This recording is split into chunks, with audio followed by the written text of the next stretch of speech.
अस्सलाम वालेकुम, कैसे हैं आप सब? उम्मीद करती हूँ आप सब ठीक ठाक होंगे। तो आज हम करने जा रहे हैं एक्सरसाइज 7C का क्वेश्चन नंबर।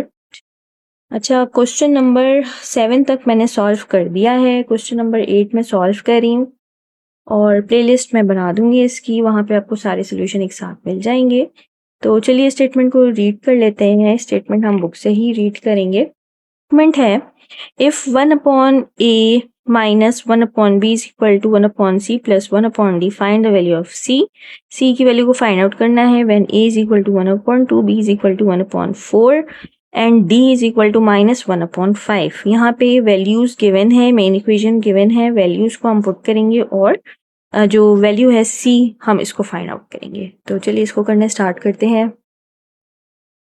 तो यहाँ पे हम सबसे पहले मेन इक्वेशन लिख लेते हैं, जो कि है मेन इक्वेशन है 1/a minus 1/b is equal to 1/c plus 1/d।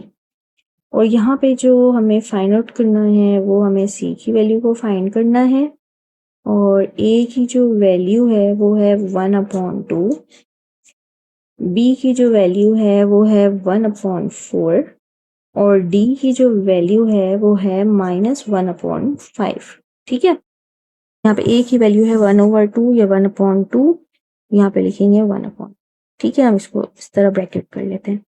-1/b की क्या वैल्यू है 1/4, तो यहाँ पे हम 1/4 लिख लेते हैं, ठीक है। इज इक्वल टू 1/c की तो वैल्यू में फाइंड आउट करनी है प्लस 1/ और d की वैल्यू है -1/5। इस स्टेप के बाद हम थोड़ा सा इसको सिंपल करेंगे, ठीक है, वरना बहुत ज़्यादा जो है मुश्किल हो जाएगी आप लोगों को सॉल्व करने में। तो इसको हम थोड़ा सा इजी इस तरह करेंगे कि हम इसको सिंपल वे में लिखेंगे। तो में कैसे लिखेंगे, यहाँ पे क्या है 1 डिवाइडेड, ये क्या है 1 डिवाइडेड 1/2।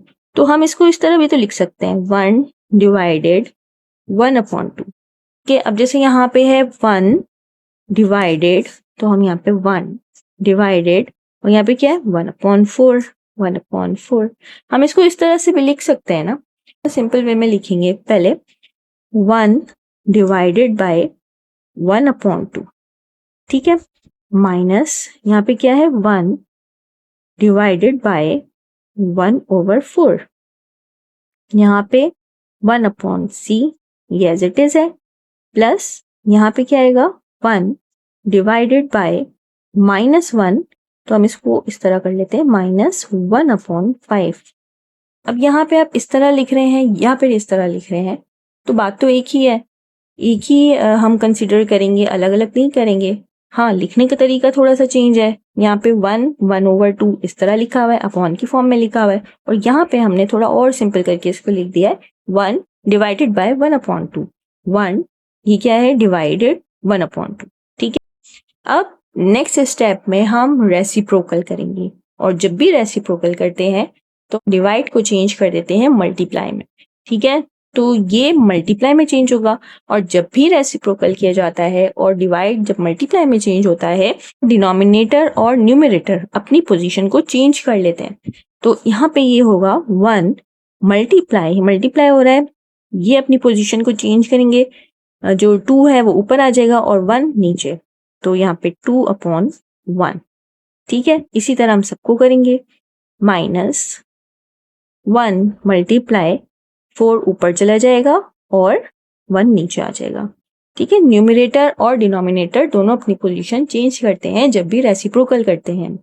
तो यहाँ पे 4/1, आप 1 लिखें या ना लिखें, अभी तो मैं लिख रही हूँ, is equal to 1/c plus यहाँ पे 1 मल्टीप्लाई 5 ऊपर और 1 नीचे, लेकिन यहाँ पे मल्टीप्लाई का साइन है तो हम यहाँ पे माइनस का साइन लगाएंगे और ब्रैकेट हम लगाएंगे, यहाँ पे आ जाएगा 5/1, ठीक है। अब हम इसको सॉल्व करते हैं, तो 2 1 ज़ा 2, 1 हम लिखें या ना लिखें इट्स ओके, 4 1 ज़ा 4 is equal to 1/c plus, अच्छा यहाँ पे प्लस है और यहाँ पे माइनस है, प्लस माइनस माइनस हो जाएगा, 5 1 ज़ा 5, ठीक है।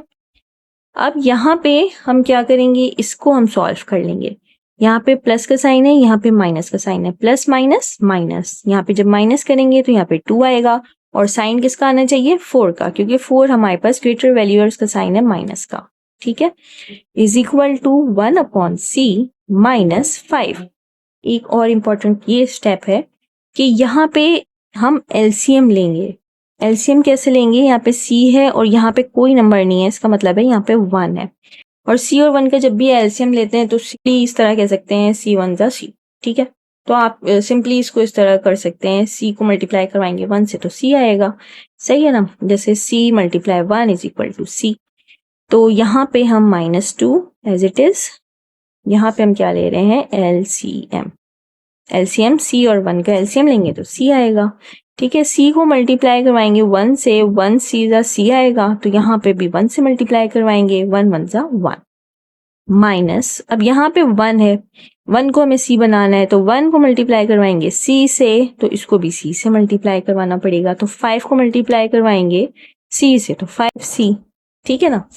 तो यहाँ पे आ जाएगा 5c। यहाँ पे हमारे पास एक फ्रैक्शन यहाँ आ गया, एक फ्रैक्शन यहाँ आ गया, तो यहाँ पे हम इजीली इसको सॉल्व करने के लिए क्रॉस मल्टीप्लाई कर लेंगे। तो यहाँ पे 2 के नीचे कुछ भी नहीं है, इसका मतलब है 1 है, तो यहाँ पे हम करेंगे क्रॉस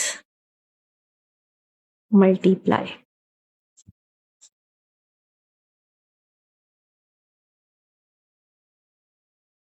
ठीक है। तो ये जो -2 है ये मल्टीप्लाई हो जाएगा c से, और यहाँ पे ये जो 1 है ये 1 ये मल्टीप्लाई होगा 1 - 5c से, तो 2c हो जाएगा ये -2c इज इक्वल टू ये हो जाएगा 1 1 1 माइनस 1 5 5 5c। नेक्स्ट स्टेप में ये जो 5c है इसको हम मूव करेंगे इक्वेशन की दूसरी साइड पे, ये माइनस का है तो इक्वेशन की दूसरी साइड पे ये प्लस का हो जाएगा, तो यहाँ पे 2c plus 5c is equal to यहाँ पे क्या रह गया 1।